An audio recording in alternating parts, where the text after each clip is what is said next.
Hello everyone, welcome to week 6. This recitation will not be a part of your exam one, but it's very important as we are getting started with JavaScript and going forward for the weeks. This is very instrumental for all of the things we'll learn. And starting with JavaScript, we're going to be building on it for the next 2 or 3 recitations. And let's get into it. So this is just an intro to JavaScript. This recitation, we're going to be learning how to do some programs. And again, it will be hands-on recitation. So to make the best use, fire up your Visual Studio Code along with this video. And whenever I tell you, you should try and attempt the programs that I tell you. Of course, I'll be providing the solution and writing the solutions, but it's better if you do that. This is a new topic, and over the past semesters, I have felt that it is a bit challenging. People find it more challenging aspect of the course compared to basic HTML or the things we'll learn later after it. So try and be like good with your basics with it. And if you have any questions, just be clear about it. You can post them in the response form, or you can email me if you have any questions about the rules and everything we're going to be learning. Of course, I'm going to be telling you some tricks and telling you some ways in which you can practices that will help you improve. And if you go wrong, it will tell you instantly rather than waiting for someone else's response how to correct your mistakes. So that is also an important aspect. You will be making mistakes in this because I still do, even I know JavaScript, but there are sometimes small errors which get neglected. And the main challenge is to figure out where you went wrong. So that is the main challenge in JavaScript.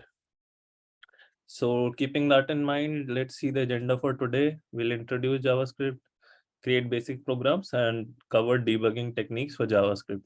Debugging is something like just figuring out where you went wrong in your code. So to define it, JavaScript is a programming language, and there are a lot of programming languages you might have heard of. There's Java, JavaScript, C, C++, Python, Ruby, and so on. In this course, we'll be focusing on JavaScript, and this language, you can extend it to some other language as well, like the Java should be a bit close to JavaScript. And the purpose we are using JavaScript is because it's used in web applications a lot. And we are going to be using it with our HTML, which we already know, and building on that.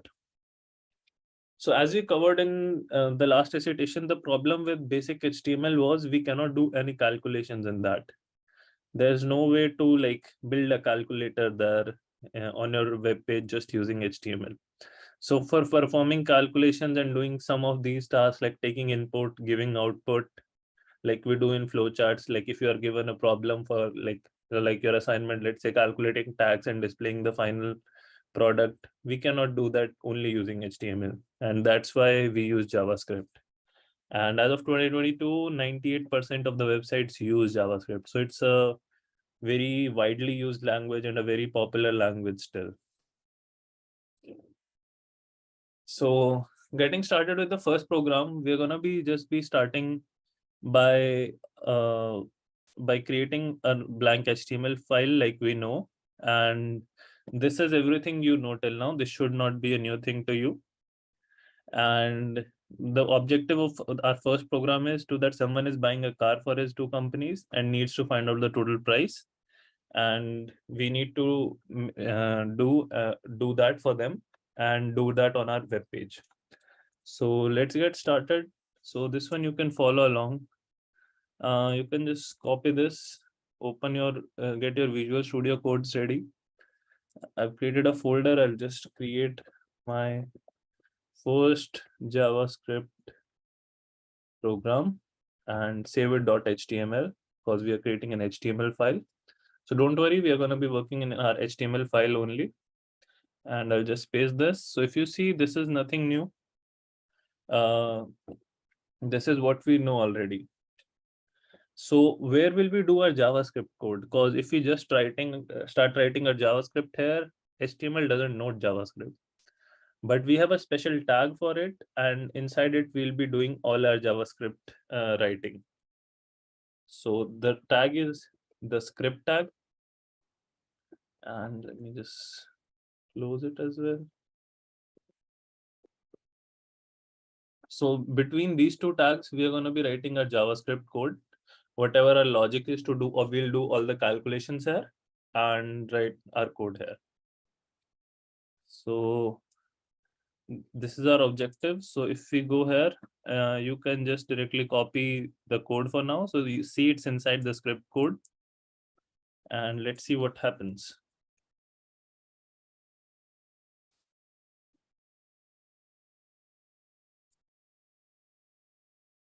Okay. So we are given two prices. We have two cars, Ford and General Motors, and we want to display the total price of both. So a person buys both these cars, you need to tell what's the total price. So if we just do this, save, and let's see how our program runs. I'll just open it in Chrome. So we see there's nothing appearing in the body.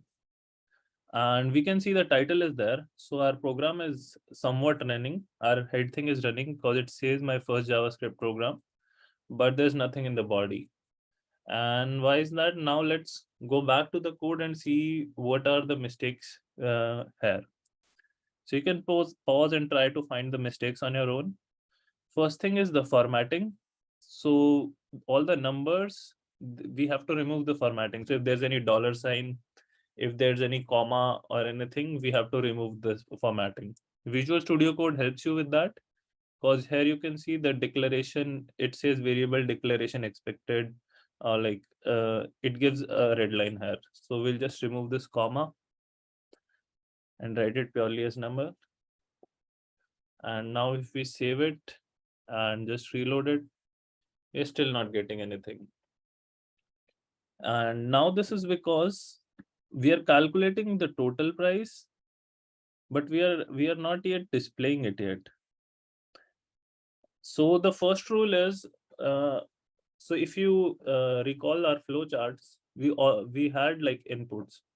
So all the inputs and the outputs have to be stored somewhere in JavaScript, and those are stored in the variables like Ford, GM, and total price. And how we tell JavaScript that this is a variable, we tell it using var.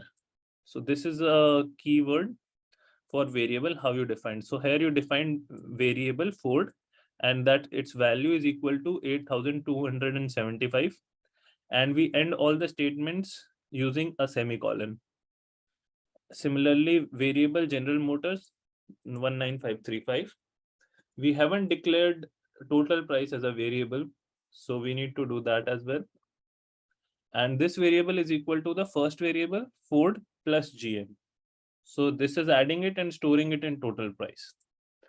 Now what we want to do is, we are forgetting one main step from our flowchart is displaying the output. So one way to display the output in JavaScript is using alert. So this is a function, and this will help us getting our output on screen. So now JavaScript has the variable total price, has the sum of the first two prices, but we haven't yet displayed it yet. So the display box, one way to output is using alert, and we can do that like this. So inside alert, we'll write total price, and we're gonna close it. So now let's just save it and reload it. Now you see a prompt appears and it says 27,810. So this is our total price. If you see, it is the sum of both the cars. If you calculate it, it comes out to be 27,810, and we have displayed the output here. To make it more cleaner, you can, or like it just says the number, we can make it more descriptive, like we'll just add the total price of the two cars is, save it, and display. So now it says the total price of the two cars is this. So it's more descriptive. So you can add what you want to display as well inside the double quotes, and just add a plus sign to display your variable, that is total price. Okay. So this was our first JavaScript program, and I hope you got the rules. So the things to remember are like defining your variables and giving your outputs. So these are one of the two important things that you have to remember when writing your JavaScript program. Okay. So this is what of the things we have written. And okay, we'll come to debugging in a second in the next program.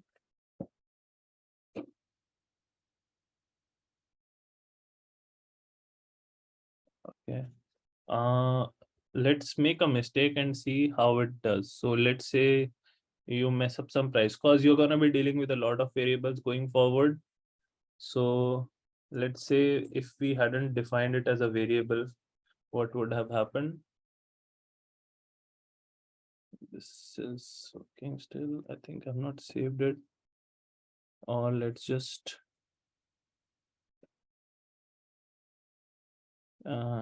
if we want to see the formatting thing, so let's say you make a mistake here and it's not working again, you see. So what if you encounter, you do a mistake but you cannot figure out where you're going wrong? So the way to debug it or find your mistake is, we're going to be using developer tools. We have seen it before in previous recitation. So go to these three dots, go to more tools, and then go to developer tools. Here it displays your HTML program, but what you might want to do is go to console, and here it will tell you where you're going wrong. So it tells you uncaught syntax error, and it says it's an unexpected number, and it's at line, and it will tell you where it is as well. So the number here, it tells you which file it is there. So my first JS program.html and colon 9. So it's on 9 line, and it says that it finds an unexpected number there on the line 9. So this is line 9, and this is the expected number. So if we save now, and I'll just correct this as well, and then reload it, we get our output as this. And we see that the error is gone from here as well. So if you get some errors, try go to console, and it will tell you if there are any issues with your program. Okay.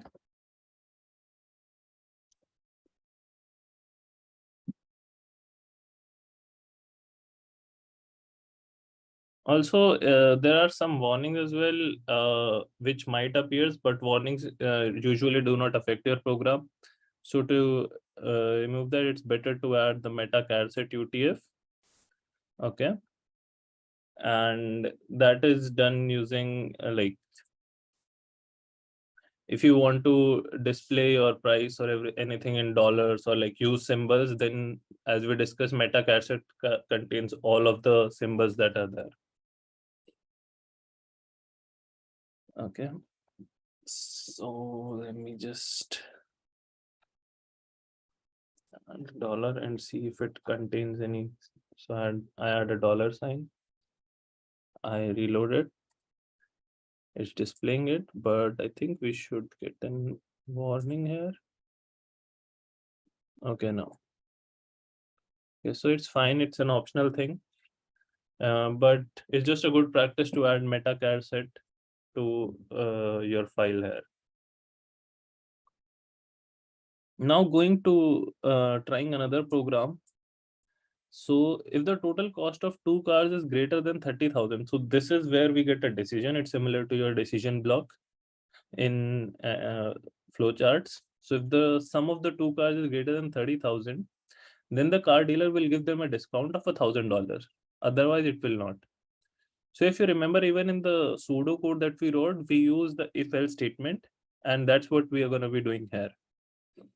So so there's now another variable involved, which is discount. You get another, you have to decide on discount as well. So we'll define it as a variable, and then we'll write it. So we have another variable called discount, And initially I'm going to set it to 0, and I may change it afterwards. And how I want to decide on the discount is if, and then you'll need brackets. So this is the format in which you have to write the if statement. That is, if total price is greater than 30,000, and then we add a colon. So remember, we don't close this statement with a semicolon, but with a colon.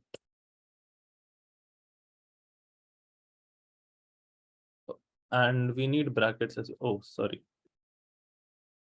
My bad. Anything inside the if, we use the brackets, curly brackets, and we don't close that line with a colon or a semicolon. And we say if this is greater than 30,000, then we do discount is equal to 1,000. So that now we know the discount, we need to apply the discount as well. So while applying discount, we'll do total price is equal to total price minus the discount, and this will be our final price. So if we just run down the code once, what value of discount will be subtracted, 0 or 1,000? So if we see right now, what we just learned was our price was something called 27,000, right? Which was obviously less than 30,000. So the discount variable was initially 0, but this condition was not met because it was not greater than 30,000. So discount will remain 0 itself. It will not become 1,000 because this condition was not met. And let's see what happens. We see it's again 27,810. But what if I increase its value by 10,000? So now it should be 37,000. But because now it's 37,000, we should apply a discount of $1,000. So let's see. So now what should happen ideally is it's 37,000, which is greater than 30,000, and the discount will be 1,000 this time, and we'll subtract 1,000 from the total price. So I'll just save it and reload it, and see this time it's 36,810 instead of 37,810 because we applied the discount here.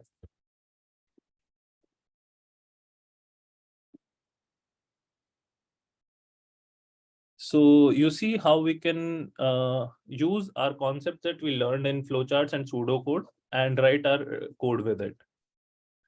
So from here on, let's practice some examples. So create a second file, my second JavaScript program.html, and this is our problem. An electronic store has a promotion offering a discount of 12% for its UHD TV sets. A customer is interested in a TV set whose price is $2,000. Now, just add the price. Let it be 2,000.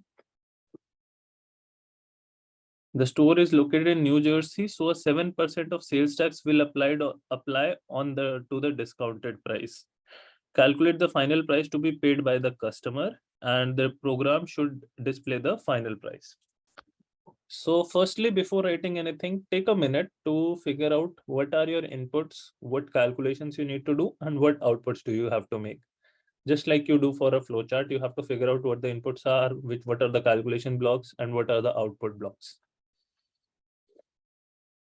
Okay, so if you have seen, we have a TV whose price is $2,000. We have a discount of 12%, and we have a sales tax of 7%. So these are our three inputs. What we want to do is we want to first apply the discount to the total price, and then we need to apply the sales tax up to the reduced price after discount, and that will be our final price, and we should display that final price. So that is our output. So before writing, what could be the strategy is we need to create variables for all the prices or all the inputs and outputs that we'll have, and assign them based on the data we have. So here I've given you a hint or like some sample. Variables can be of any name, that doesn't matter. So you can have your variable, but it's good to have like descriptive variables of what that variable is holding. So you can have variables for TV price, discount, tax, discounted price, final price. First calculate the discounted price and then calculate the final price using the discounted price. And you can use the web console. If you run into any problems, just use the developer tools that I just mentioned to check your mistakes in your program. So pause the video here and try to solve it on your own, and take some time and try and come up with a program to display the final price. Okay, so if you have tried, let me just start by writing the program. I'll just close the previous one. So this is our second program. So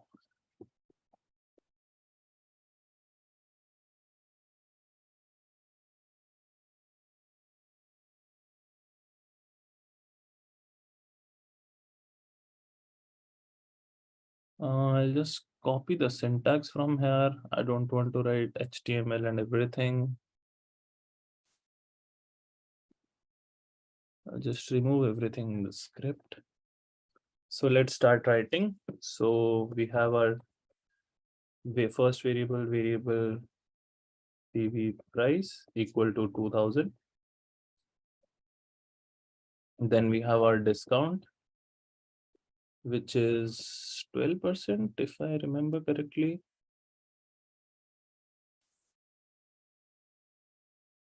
Yeah. So 0.12. So you need to remove all the formatting like percentage, dollars, comma signs, everything in JavaScript. Then you have variable called tax, and tax is 7%. And we have two other variables called discounted price and final price. So I just declare them. I do not give them any value yet. Okay. So now first we calculate the discounted price. So we say discounted price is equal to, so we need to subtract the discount. So it will be TV price minus the discount, that is 12%. So it will be discount times TV price. So it will calculate, if you add the values, it will give me the discounted price. And once we have the discounted price, we can calculate the final price. So final price will be equal to the discounted price. And we need to add tax on top of it. So that would be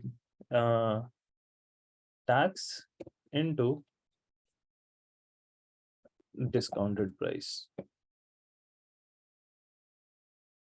So this should give me the output. I'll use an alert statement to print the output.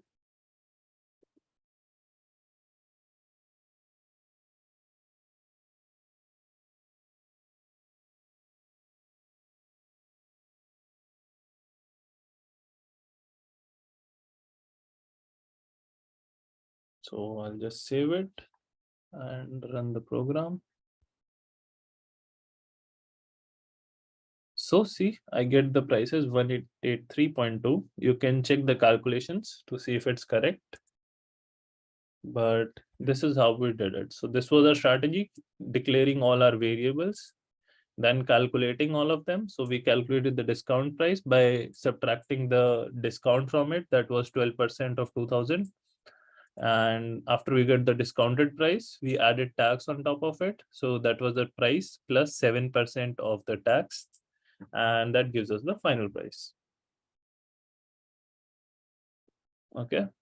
So hope you were able to get the logic, and if you tried on your own, You should see what are the differences and how you can correct your programs, or what would be like a correct way to approach this.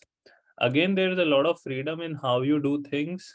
For example, you could do like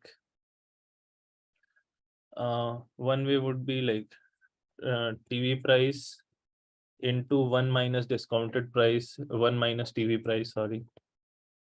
So this will do the same thing because logically it's still correct. That will be like 88% of the TV price would be that. So we are just subtracting it. So there could be multiple ways, or you could have like, instead of discount, you can just call it D. But remember, wherever you have to use it, just use it discount. D. So this will not affect your output, but let me just show you that it will not affect it. So it still gives me the correct answer, but it's the nomenclature. So usually it's good to declare variable which are descriptive of what value it holds. For example, discount value holds the discount percentage. But there are different ways to come up with the right, as long as it's logically correct. So I hope this problem is clear to everyone. This is another way. Okay. So now extending this problem. So here we see, if you wanted to change the price or the discount, we were already given a fixed discount or fixed price. But suppose, so what are the good things about websites? That you can take the input from the user. Rather than having it fixed in the system, you can take something from the user. Let's say we have a different TV, so its price would be different. So you can do all those things. So how we can take the input from the user rather than writing it in our code is like this, using the prompt command. And let me just do it first, and then we'll see how it works, and then come back to why we did it. So instead of the price being 2000, this time we want the user or the person who runs your web page to enter the value of the TV, whatever TV they choose. Similarly, I'll give them the option to give us the discount and the tax percentage as well. I'll just change it to enter the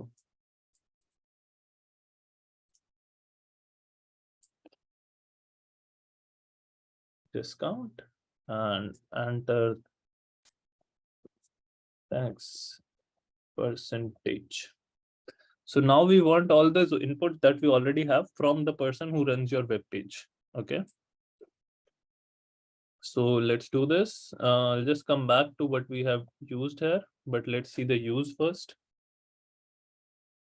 So if I reload it, you see a dialog comes which asks me that please enter the TV price. Let's say this time my TV is of $1,000. So I say this, then now it asks me the discount. So let's say I want a discount of 10%. Like this store is offering me a discount of 10%. So I'll give it 0.1. That is 10%. And now it asks me the tax. So my discounted price is 900. So let's say the tax is 10% again. So after adding the tax, it should be 990. Just to make things easy, and it displays me the final price as 990. Okay, so this is how you can take the user and make your things more interactive by taking the input from the user and displaying them their output.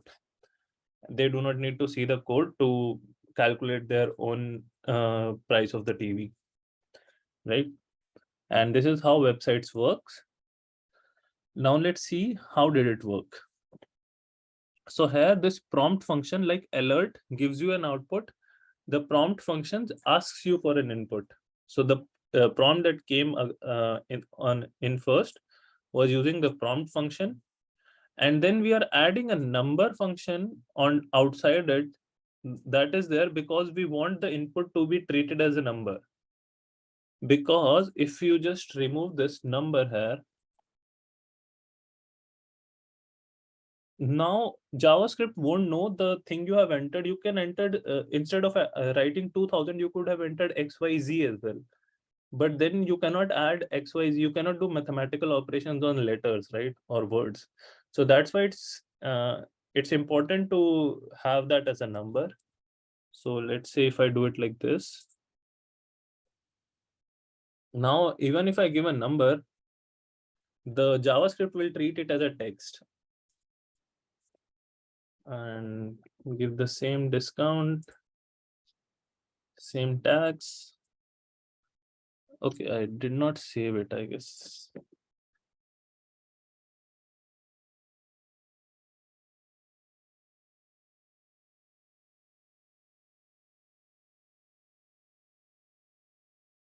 Wait, let me just close it. Save it. And then debug it. 1000.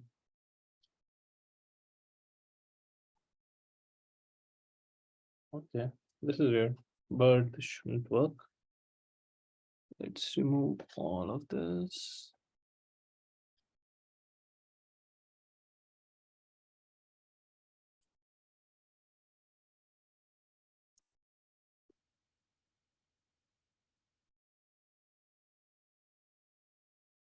Let's close it.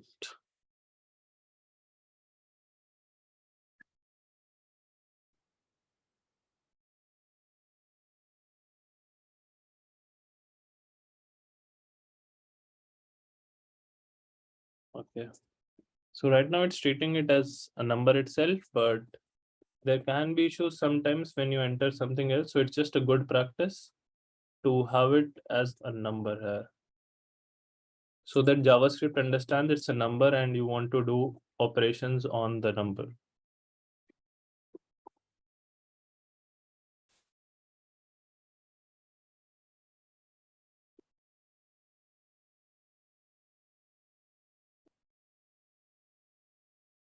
Yeah. So this was our second program. Now coming to the final program for today. So now we need to add a shipping cost as well. So if the discounted price is greater than $1,500, then there's a shipping cost of 10%, which is added. Otherwise, we add a shipping cost of 5%. Okay. So the shipping cost would be added before we apply that.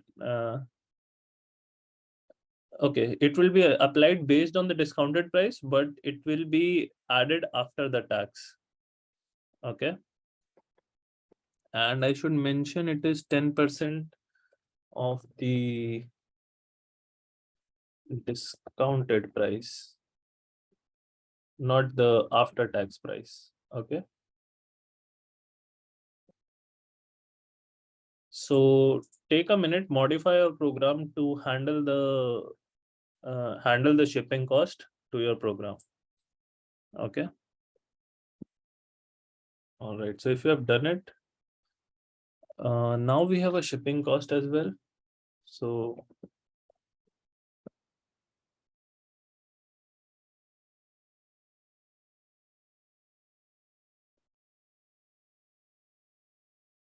and I say it's 5%, which is 0.05, and it's added based on the discounted price. So I say if discounted price is greater than $1,500, our shipping cost will not be 5%, it would be 10%. So shipping is equal to 0.10, which is 10%. And now the final price will be equal to the final price we calculated plus the shipping cost, which is shipping multiplied by the, because it's based on the discounted price, the price after discount. So it will be this, and we can just, so this handles that case. Now if we go back, giving the same inputs.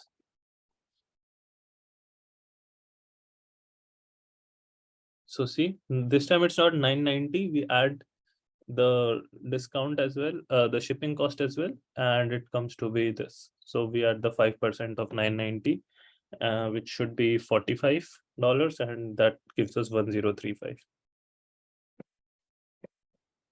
So see, this is how we, so if there is a decision to be made, we use the if statement and handle the both the cases based using the if condition.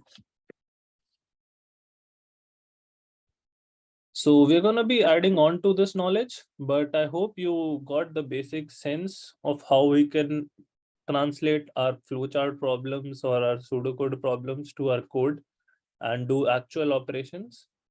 And we didn't do anything inside HTML much. Remember, we just wrote everything inside the script tag. We're going to be coming out of it a little going forward. But yeah, this was all for today's recitation. And all the best for your exams. And don't forget to write the weekly interactions. Let me know if you have any questions. And I'll see you all next week. Thank you.